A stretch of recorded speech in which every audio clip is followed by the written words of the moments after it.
वो कहते हैं ना, nature is the best healer. Anjali को भी गोवा के विशाल समंदर ने और उस युवक ने एक नई ऊर्जा से भर दिया है। आज कितने समय के बाद वो खिलखिला रही है, दौड़ रही है, गा रही है। समंदर भी जैसे उसकी खुशी में शामिल होकर रेत पर पड़ते उसके पैरों को चूम रहा है। वंश और विवान अपनी माँ के दमकते चेहरे को देखकर झूम रहे हैं। अंजलि बीच के किनारे पर भागती हुई अपने बच्चों से कहती है, जो मेरे हाथ को पहले छुएगा उसको मम्मा की किस्सी मिलेगी। और वो हंसते हुए भागती है। दोनों बच्चे भी खिलखिलाकर उसे पकड़ने को भाग रहे हैं। वंश कहता है, मुझे चाहिए मम्मा की किस्सी। विवान भी भागते भागते कहता है, मुझे भी चाहिए मम्मा की किस्सी। तभी अंजलि हाँफने लगती है। उसकी रफ्तार धीमी पड़ रही है। उसका जिस्म अब भी उसकी खुशी का भार उठाने के काबिल नहीं है। वो मन ही मन सोचती है, ये वायरस मेरे शरीर को तोड़ सकता है, पर मेरे मन को नहीं। मेरी विल पावर इससे ज्यादा स्ट्रांग है। अब मुझे कोई भी दर्द झेलने से नहीं रोक सकेगा। मेरे बच्चों के साथ मेमोरीज बनाने के आड़े में किसी को नहीं आने दूंगी। मैं थक जरूर गई हूँ, पर थमूंगी नहीं। तभी दोनों बच्चे लपक के अंजलि को पकड़ लेते हैं। दोनों जोर जोर से रैम करते हुए कहते हैं, मम्मा हमको किसी दो, मम्मा हमको किसी दो। अंजलि अपने शरीर की थकान को इस खुशी पर हावी नहीं होने देना चाहती है। वो झुककर अपने दोनों बच्चों को किस करती है, फिर मुस्कुराते हुए कहती है, wow, you both are so strong. मम्मा को पकड़ ही लिया। अंजलि फिर से भागने लगती है और बच्चों को कहती है, चलो स्लो क्यों हो गए, मम्मा को पकड़ो। गौतम दूर खड़ा अंजलि और बच्चों को खेलते हुए देख लेता है। उसके चेहरे पर लगातार एक लंबी मुस्कान फैली हुई है। वो बस मन ही मन ये प्रे करता है, बस ऐसे ही खुश रहो अंजलि। तुम्हारी इस हंसी को देखे जमाना हो गया। मैं जानता हूँ तुम अंदर से कितनी वीक हो, पर तुम्हारी जिंदा दिली पर सब कुछ कुर्बान। पता नहीं ये जादू कैसे हुआ, पर थैंक गॉड ये सबसे अच्छा जादू हुआ। प्लीज भगवान, अंजलि की हंसी को अब खोने मत देना।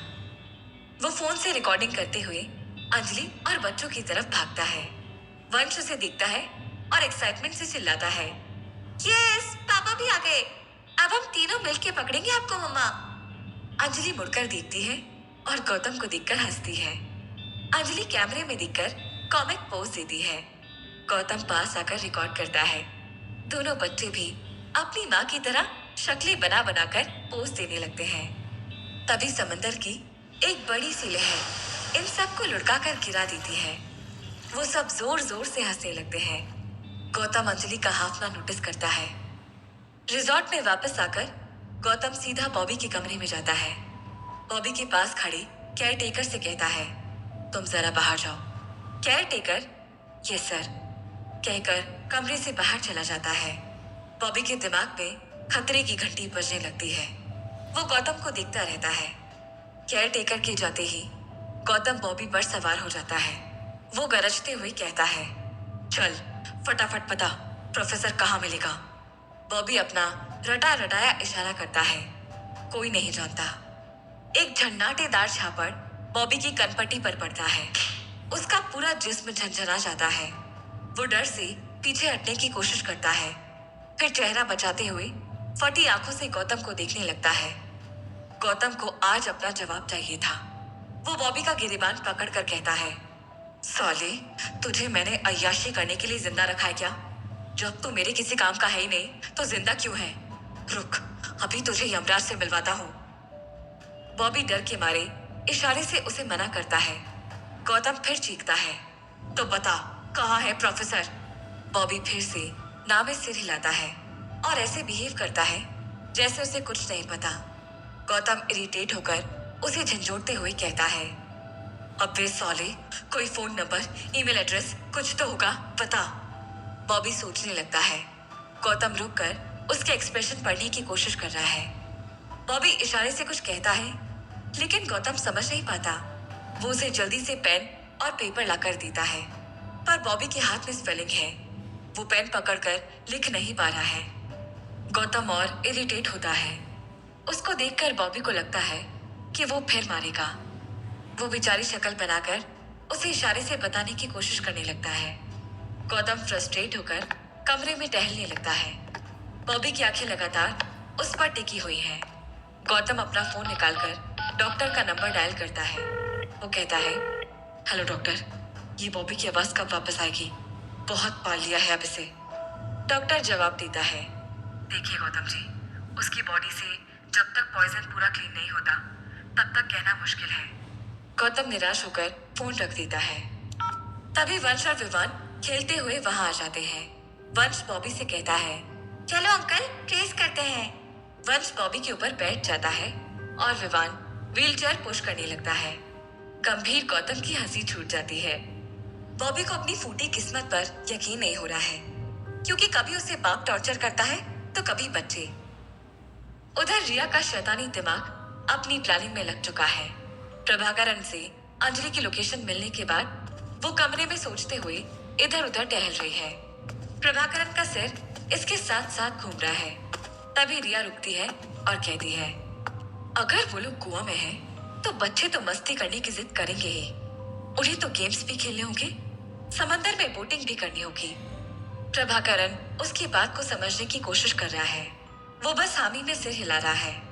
रिया आगे कहती है, तुम्हें पता है, गोवा में बोट पर पैराशूट बांधकर पैरासेलिंग होती है। समंदर के बहुत अंदर तक बोट जाती है। पैरासेलिंग करने वाला हवा में बहुत ऊंचे उड़ रहा होता है।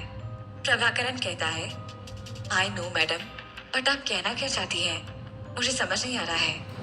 रिया अपनी जानी पहचानी शातिर मुस्कान के साथ कहती है, अगर किसी तरह अंजलि वो पैरासेलिंग कर ली तो? प्रभाकरण अब भी कंफ्यूज है। वो कहता है, तो क्या मैडम? रिया बड़े रहस्यमयी अंदाज में कहती है, तो ये कि अंजलि होगी 400-500 फीट ऊपर हवा में, सिर्फ एक रस्सी के सहारे, गहरे समंदर के बीचों बीच। सोचो, अगर वो रस्सी उस वक्त काट दी जाए तो अंजलि सीधा समंदर के अंदर। प्रभाकरण उसके शातिर दिमाग के प्लान पर हैरान हो जाता है। वो ताली बजाते हुए कहता है, वाह मैडम वाह, मान गया आपको। क्या खतरनाक प्लान बनाया है आपने, ब्रिलियंट।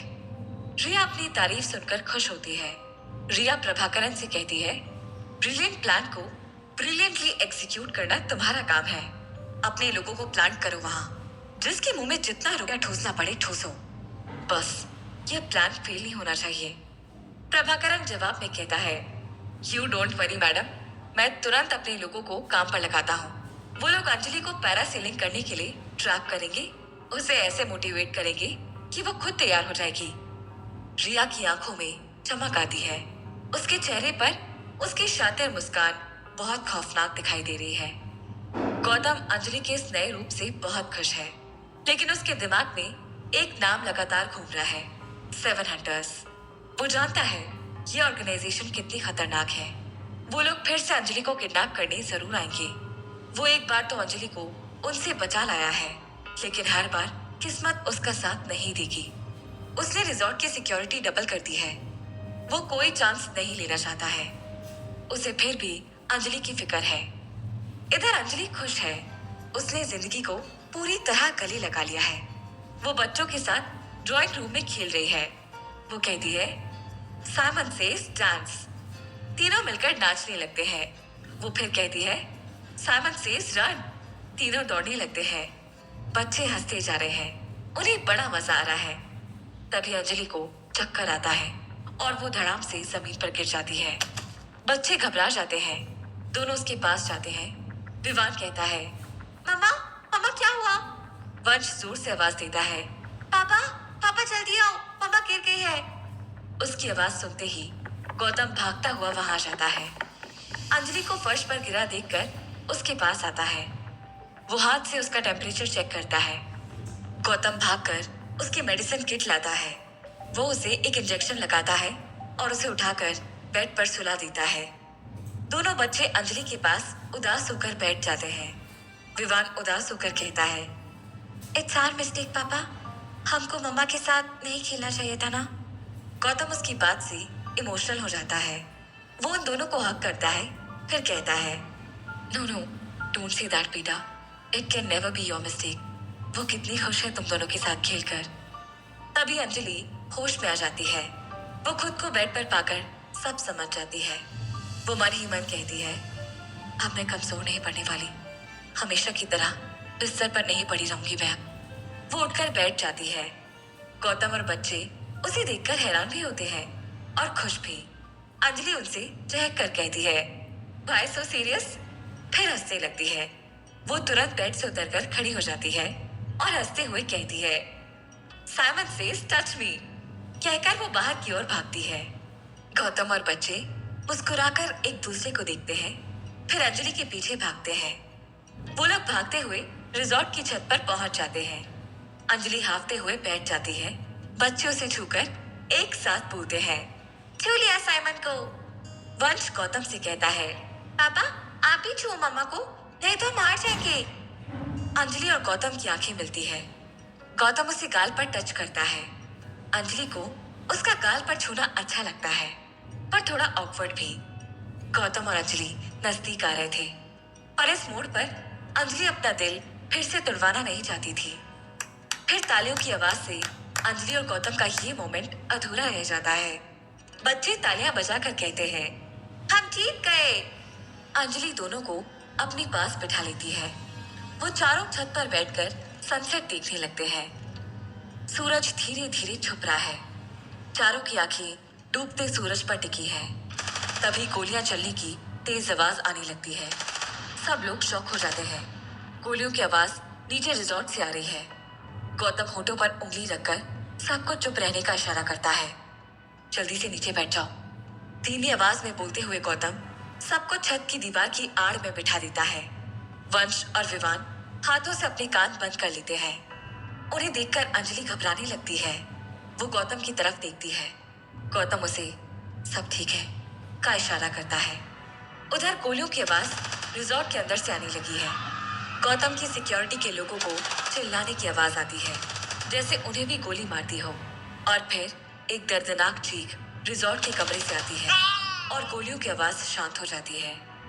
गोलियां चलाकर गुंडे बाहर भाग जाते हैं। कुछ देर बाद गौतम जब झांक कर चेक करता है, फिर वो अंजलि से कहता है, कोई नहीं है, आओ चलते हैं। अंजलि हाँ में सिर हिलाती है। वो बच्चों का हाथ थामे गौतम के पीछे चलती जाती है। सब लोग नीचे पहुंचते हैं। वहां का दृश्य देखकर अंजलि चीख पड़ती है। वो बच्चों की आंखें बंद करके दूसरी तरफ निकल जाती है। गौतम के पैरों तले से जमीन खिसक जाती है। उसके सामने जमीन पर बॉबी की खून से लथपथ लाश पड़ी है। वो गुंडे बॉबी की पूरी बॉडी के चिथड़े उड़ाकर चले गए थे। गौतम के सामने बॉबी की लाश पड़ी हुई है। वो खून से लथपथ है। उसके शरीर को गोलियों से भून दिया गया था। गौतम के लिए ये बहुत बड़ा झटका था। अंजलि ने ना बच्चों को इस तरफ आने दिया और ना ही खुद आई थी। खुद को संभाल कर वो अपने कमरे में जाता है। अंजलि और बच्चे भी कमरे में ही थे। अंजलि घबरा कर गौतम से पूछती है, बॉबी को मार दिया उन्होंने, कहीं अब हमें भी? गौतम अंजलि की बात को टोकते हुए कहता है, वो बॉबी को ही मारने आए थे, इसीलिए उन्होंने दूसरे रूम को खोलकर भी नहीं देखा। लेकिन सेफ्टी के लिए आई थिंक हमें अभी ये वाला रिजॉर्ट छोड़ देना चाहिए, क्योंकि प्रोफेसर के लोग इस रिजॉर्ट तक पहुंच गए हैं। चलो अपना सामान पैक करो। अंजलि बिना कुछ अगला सवाल किए फौरन सामान पैक करने लगती है। पापा अभी हम कहाँ जा रहे हैं? विवान गाड़ी में बैठते बैठते गौतम से पूछता है। गौतम चेहरे से टेंशन हटाता है। हम दूसरे रिजॉर्ट में जा रहे हैं विवान, वहाँ आपको पुराने रिजॉर्ट से भी ज्यादा मजा आएगा। विवान गौतम की बात सुनकर बहुत खुश हो जाता है और वंश को ताली देता है। आधे घंटे की गाड़ी के सफर के बाद फाइनली वो एक नए रिजॉर्ट पहुंच गए थे। इस रिजॉर्ट में पहुंचने का रास्ता काफी खुफिया था। एक भी गाड़ी उस रिजॉर्ट में पार्क्ड नहीं थी, सिवाय गौतम की गाड़ी के। बच्चे इस नए रिजॉर्ट को देखकर बहुत ज्यादा खुश थे। ये तो सच में बहुत ब्यूटीफुल है, वंश ने रिजॉर्ट के अंदर आते ही बोला। बच्चे अंजलि के रूम के अंदर जाते हैं। गौतम बाहर ही खड़ा खड़ा कुछ सीरियस सोचने लगता है। बॉबी के मरने के बाद मेरे पास अब सिर्फ एक नाम है, प्रोफेसर, जिसके पास पूरा एंटीडोट का फॉर्मूला है। कैसे उस तक पहुंचूंगा और कैसे अंजलि को इन किडनैपर से बचाऊं? अंजलि पर गोवा में भी रिस्क है। आई थिंक जयपुर लौट जाना चाहिए। इतने में अंजलि पीछे से आकर उसके कंधे पर हाथ रखती है और पूछती है, क्या सोच रहे हो? इस पर गौतम अपने आप को नॉर्मल करके जवाब देता है, कुछ नहीं, बस यूं ही। अंजलि गौतम के हाथ को अपने कोमल हाथ से पकड़कर कहती है, जो भी सोच रहे हो बता सकते हो सच सच। मैं अब टेंशन नहीं लूंगी, क्योंकि मैंने अपने बचे हुए दिन बहुत खुशी और मस्ती के साथ जीना तय कर लिया है। इसलिए बेफिक्र होकर बताओ। अंजलि के इतना कहते ही गौतम बोलता है, सिर्फ एक ही चिंता है अंजलि, तुम पर यहाँ भी अटैक्स होने लगे हैं। मुझे लगता है हम यहाँ भी सेफ नहीं हैं। मुझे पता है वो सोचेंगे कि हम जयपुर लौट गए और हम पे वहां हमला करेंगे। इसलिए मैं सबको ही रिजॉर्ट में ले आया हूँ, पर हम कब तक सेफ रहेंगे मैं नहीं जानता। अंजलि उसकी आंखों में देखती है और कहती है, मैं तुम्हारा डर समझ सकती हूँ, लेकिन गौतम आखिर कब तक डरेंगे हम? गौतम अंजलि की बात सुनकर चौंक जाता है। अंजलि गौतम में भी हिम्मत भरते हुए कहती है, डर को हम जितनी जगह देंगे वो हमारे दिल में उतना ही घर बनाएगा। उसे भगाना है तो हिम्मत को अपनाना होगा। हम अब डर के नहीं भागेंगे, सामना करेंगे। बहुत भाग लिए। गौतम अंजलि के मुंह से बातें सुनकर खुद भी जोश में आ जाता है। उसमें हिम्मत बढ़ जाती है। वो उसकी बात पर सहमति दिखाते हुए सर हिलाता है। सही कह रही हो अंजलि, जब तक हम डरेंगे वो हमें डराएंगे। हम पूरी समझदारी के साथ चौकन्ने रहेंगे और बस उनका सामना करेंगे। अंजलि गौतम में हिम्मत देखकर खुश हो जाती है और गौतम एक जैसा बस अंजलि की आंखों में दिखता ही रह जाता है, जैसे उसका मन अंजलि के और नजदीक जाने को कर रहा है, लेकिन वो खुद को रोक लेता है। दूसरी तरफ स्वास्तिका खुद को प्रोफेसर के चंगुल से निकालने के लिए अपनी एड़ी से चोटी तक का जोर लगा रही है। मैं यहाँ से भाग कर आऊंगी, चाहे कुछ हो जाए। भागते भागते बिल्डिंग से बाहर तक आ गई स्वास्तिका खुद से कहती है। वो मेन गेट से भी बाहर निकल चुकी थी इस बार। अब यहाँ से आगे कैसे जाऊं? दूर तक सुनसान जगह है, कहीं छुप के भी नहीं जा सकती। तभी उसे वहां खड़ी एक लोडिंग रिक्शा खड़ी दिखाई पड़ती है, जिसमें माल भरा जा रहा है। स्वास्तिका समझ जाती है यहाँ से पूरी तरह बाहर निकलने का ये एक लौता रास्ता है उसके पास। जब माल भरा जा रहा था उसी दौरान चकमा देकर स्वास्तिका भी फौरन रिक्शा में चढ़ती है और माल के बड़े बड़े बॉक्स के पीछे छुप के बैठ जाती है। थोड़ी ही देर में रिक्शा भर जाता है और वो राहत की सांस लेती है। रिक्शा वाला अपना रिक्शा स्टार्ट करके आगे जाने लगता है। इतने में प्रोफेसर की गैंग का एक आदमी उसे रोकता है। अबे रुक, तूने गलत माल भर लिया है। तुझसे पैराटॉल टैबलेट्स के बॉक्स रखने के लिए बोला था, तूने सिरप्स के बॉक्स जमा लिए। चल खाली करके वो भर। ये सुनते ही जैसे स्वास्तिका की गली में सांस अटक जाती है। रिक्शा वाला ड्राइवर सीट से उतरकर फिर से रिक्शे से गलत बॉक्सेस अनलोड करने लगता है। इतने में प्रोफेसर की ही गैंग का दूसरा आदमी बोलता है, जाने दे से भी अब लोड कर लिया है तो। वैसे भी कल भेज रहे हैं ना ये वाले बॉक्सेस तो। उस दूसरे आदमी की बात सुन के पहला आदमी सहमत होता है और फाइनली रिक्शा वाला अपनी रिक्शा लेकर निकल जाता है। थैंक यू भगवान बचाने के लिए। चैन की सांस लेते हुए स्वास्तिका ऊपर आसमान में देखते हुए कहती है, क्योंकि फाइनली वो प्रोफेसर की कैद से आजाद हो चुकी थी। अगले दिन जैसे अंजलि ने बची जिंदगी को खुल के जीने का फैसला ले लिया था, इतना बड़ा चेंज अपनी लाइफ में वो ले आई थी। उसी तरह रिया के अंदर भी कुछ बड़ी उथल पुथल चल रही थी। वो कहीं जाने के लिए तैयार हो रही है। रिया, हो गई तैयार? कल भी सत्संग पहुंचने में लेट हो गए थे हम, थोड़ा जल्दी कर ले बेटा। लता देवी की बाहर से आवाज आती है। हाँ मम्मी जी, बस 2 मिनट। इतने में रिया के फोन पर कॉल आता है, प्रभाकरन का कॉल। हाँ बोलो प्रभाकरन। रिया फोन उठाकर कहती है, बहुत बड़ी खुशखबरी है मैडम, आप सुनोगे तो खुशी के मारे उछल पड़ोगी। प्रभाकरन बहुत एक्साइटेड था। क्या हो गया ऐसा, बताओ? रिया उत्सुकता से पूछती है। मैडम, आज आपकी जीत का दिन आ गया है। प्रभाकरन की बात को बीच में ही काटते हुए रिया पूछती है, मुझे लेट हो रहा है, जल्दी से साफ साफ बोलो क्या कहना चाहते हो? गुस्ताखी माफ मैडम, लेकिन आप कहाँ जा रही हैं? ऑफिस? प्रभाकरन जानता था रिया से सवाल करना बहुत टेढ़ी खीर थी, लेकिन वो कर गया। मैं सत्संग में जा रही हूँ। प्रभाकरन सुनकर शॉक हो जाता है, फिर कहता है, मैडम आप सत्संग? रिया खन्ना सत्संग में? हाँ, पिछले 7-8 दिनों से मम्मी जी रोज 2 घंटे के लिए लेकर जाती है मुझे भी। ऑनेस्टली कहूँ तो तुम्हें भी जाना चाहिए। नेगेटिविटी दूर हो जाती है मन की। चलो, अब मैं रख रही हूँ फोन, बाद में बात करूंगी। रिया फोन रख देती है। प्रभाकरण रिया की बात सुन के शॉक हो जाता है। नेगेटिविटी दूर होती है मन की? मैडम के अंदर नेगेटिविटी ही दूर हो गई तो फिर बचेगा क्या? लगता है रिया मैडम पागल हो गई हैं। मुझे जो बात कहनी थी वो तो सुनी ही नहीं। प्रभाकरण फिर से फोन लगाता है, लेकिन रिया फोन नहीं उठाती। वो खुद से कहता है, अरे मैडम, जो मेन बात कहनी थी खुशखबरी वाली, वो तो सुनी ही नहीं मैडम। मैंने अंजलि के मरने का सारा प्लान सेट कर दिया है। आज पैरासेलिंग राइड करते करते अंजलि समुद्र के गहरे पानी में गिरेगी और उसी में समा जाएगी। अंजलि गौतम और बच्चों के साथ उसी एडवेंचर बीच पर है, जहाँ समुद्र की बहुत सारी एक्टिविटीज होती हैं। Banana ride, boating, parasailing, life jacket के साथ समुद्र के बीच में स्विमिंग और भी बहुत कुछ। गौतम ने सेफ्टी और सिक्योरिटी के लिए साथ में कई सारे बॉडीगार्ड्स भी रखे हैं। हमने पापा से एडवेंचर करने की जिद की थी। इतने सारे बॉडीगार्ड अंकल साथ में क्यों लाए हैं पापा? इन्हें भी एडवेंचर करना है क्या? विवान बॉडीगार्ड्स को देखते हुए वंश से कहता है। दोनों ताली देकर हंसते हैं। फिर वंश कहता है, हमारे लिए ये इम्पोर्टेंट है, इसीलिए आए हैं। ये उन गुंडों से हमको बचाएंगे जो बार बार आकर मामा पर अटैक करते हैं ना? विवान कहता है, ओह हाँ, फिर तो अच्छा है। Good uncle, very good job. Vivaan एक बॉडीगार्ड की तरफ थम्स अप दिखा के इशारा करता है। अंजलि गौतम को इंसिस्ट करके केबल कार वाले एडवेंचर पर लेकर जाती है। बहुत ज्यादा हाइटेड होने की वजह से दोनों बच्चे खुद से मना करके बॉडीगार्ड्स के पास रुकने का डिसीजन लेते हैं। मम्मा, पापा, आप जाओ, हम बॉडीगार्ड अंकल्स के पास रुकेंगे, वंश कहता है। केबल कार एडवेंचर में एक जगह से दूसरे पहाड़ की चोटी तक लेकर जाया जाता है। करीब 300 फीट की ऊंचाई पर चलती है ये केबल कार। गौतम और अंजलि केबल कार में बैठते हैं। अंजलि बहुत एक्साइटेड है। उसके चेहरे पर बस खुशी ही दिख रही है।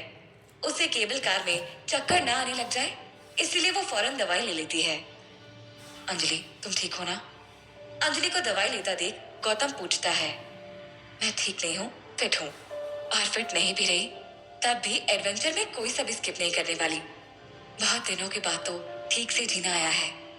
एक बीमारी की वजह से जीना ही बंद कर देना जिंदगी से नाइंसाफी है। जो होना होगा वो तो होगा ही, इसलिए let's enjoy the cable car. Cable car चलने लगती है। अंजलि के दिमाग में पुरानी यादें ताजा होने लगती हैं। याद है अंजलि, जब हम हमारे हनीमून पर आए थे गोवा, उस वक्त भी तुम ही वहां बैठी थी और मैं यहाँ। गौतम आसपास दिख रही खूबसूरत वादियां और अंजलि को निहारते हुए कहता है, हाँ याद है। अंजलि मन में सोचती है, ये ट्रिप हमारे हनीमून से ज्यादा सुंदर है। हनीमून पर मैं जितना तुम्हें नहीं जान पाई, अब जान रही हूँ। काश हमारे बीच गलतफहमियां और दूरियां नहीं आई होती तो आज हमारी स्टोरी कुछ और होती। इतने में अंजलि देखती है कि गौतम की आंखें अंजलि पर ही एक टक टिकी हुई हैं। अंजलि की आंखें भी गौतम की आंखों में जैसे डूबने लगती है। गौतम अंजलि की तरफ आगे बढ़ता है। एक पल के लिए भी दोनों ने अपनी पलकें नहीं झपकाई थी। गौतम धीरे धीरे अंजलि के इतना करीब आ चुका था कि दोनों की सांसें टकराने लगी थी और फिर होठों को भी टकराने में ज्यादा देर न लगी। गौतम ने अंजलि के होठों को चूम लिया था। ये मैं क्या कर रही हूँ?